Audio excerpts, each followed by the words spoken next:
Baik, bismillahirrahmanirrahim. Assalamualaikum warahmatullahi wabarakatuh.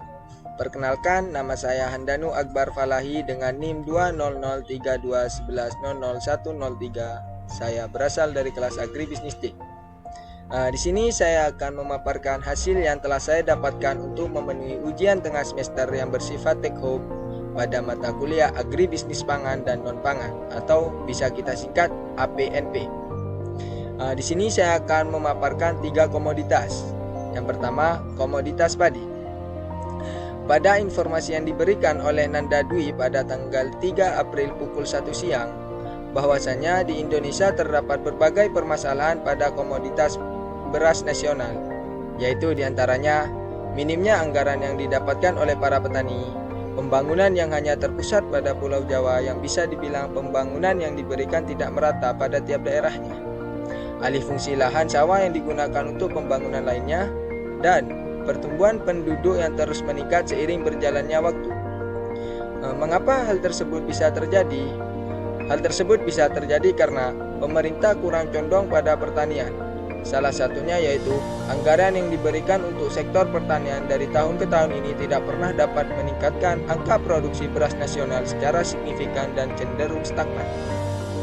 Dari permasalahan tersebut, namun Indonesia masih bisa mencapai swasembada, dan kebijakan pembangunan ketahanan pangan yang akan dilaksanakan mengacu pada arah kebijakan pembangunan pertanian Kementerian Pertanian tahun 2010 hingga 2014 tertuang dalam Peraturan Menteri Pertanian Nomor 14 Permentan RC.110 1/2010. Solusi yang ingin dicapai menurut pendapat saya yaitu dalam memberikan kebijakan itu harus merata tanpa membeda-bedakan, sehingga sektor pertanian mengalami peningkatan dan kemajuan juga nantinya. Selanjutnya, mengacu pada negara lain. Ini perbandingan. Mengacu pada negara lain, terutama negara India. Ini produktivitas pada tahun 2004 tercatat 1984 kg per hektar dan meningkat pesat pada tahun 2011 menjadi 2372 kg per hektar. Dan kontribusi India dalam produksi beras dunia telah berada di kisaran 19%. Sehingga kita dapat mempelajari bagaimana sih negara India ini bisa sukses dalam produktivitas beras di dunia.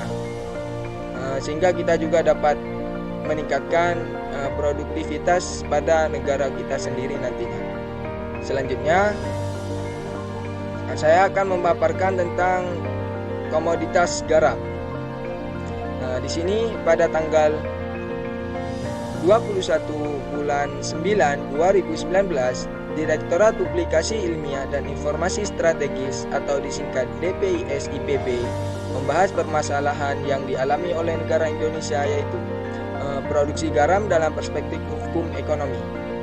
Hingga saat ini, proses produksi garam rakyat masih bergantung pada sinar matahari. Apabila sinar matahari tidak memungkinkan untuk mendukung produksi garam, maka produksi tersebut tidak akan dilanjutkan, sehingga proses produksi garam hanya efektif pada 3 bulan saja dalam 1 tahun. Permasalahan itu terjadi karena kurangnya pengolahan garam serta teknologi dalam produksi komoditas garam. Oleh karena itu, diadakannya diskusi oleh DPIS beserta pemerintah dalam memecahkan masalah. Namun, masih ada beberapa kebijakan yang merugikan petani garam. Salah satunya yaitu kebijakan impor garam.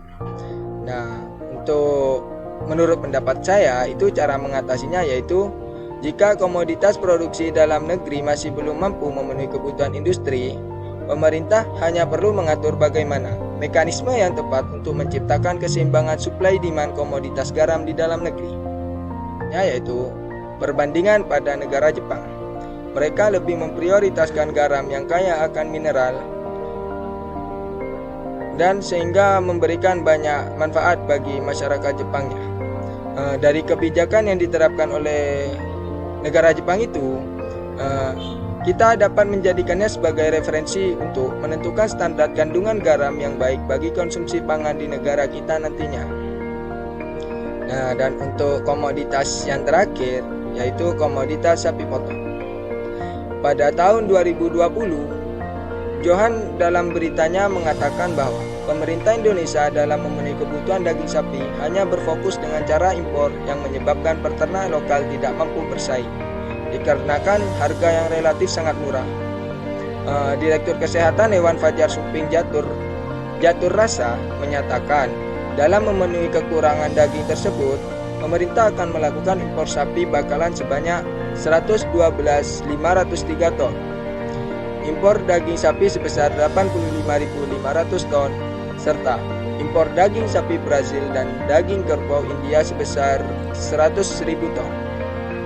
Fajar juga mengatakan bahwa stok daging pada akhir 2021 diperkirakan sebesar 58.725 ton, yang diharapkan memenuhi kebutuhan bulan Januari tahun 2022.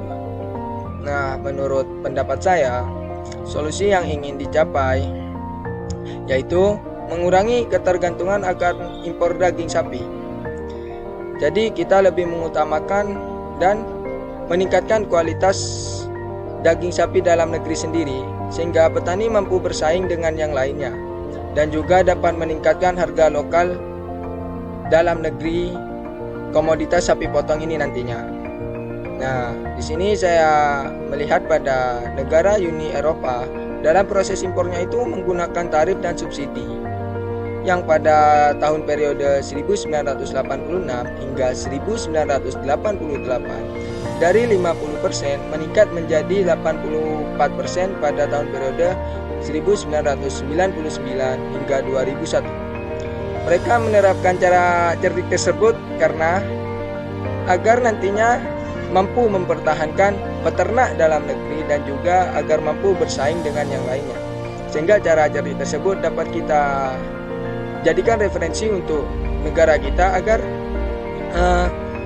para petani sapi potong ini mampu bersaing dan harga daging tersebut bisa naik sehingga mampu menyaingi negara-negara lainnya. Cukup sekian pemaparan hasil UTS yang dapat saya sampaikan mengenai mata kuliah PNP. Mohon maaf apabila dari awal hingga akhir ada tutur kata yang kurang pantas dan berkenan. Lebih kurangnya saya mohon maaf. Saya akhiri. Wassalamualaikum warahmatullahi wabarakatuh.